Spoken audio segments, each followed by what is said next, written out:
What the hell are these?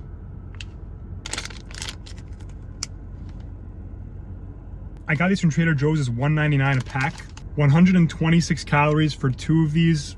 Very specific number. 6 grams of fat, 12 grams of sugar, 3 grams of protein.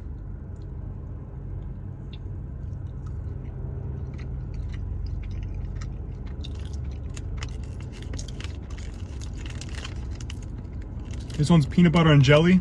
I don't even know what it tastes like. It's not good. Hopefully the other one's better.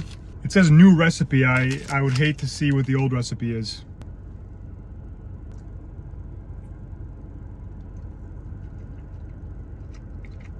Very heavy on the chocolate. Don't taste much caramel. Whatever this is, I don't like it. So I'm giving these a 1.5 out of 10. Don't even bother.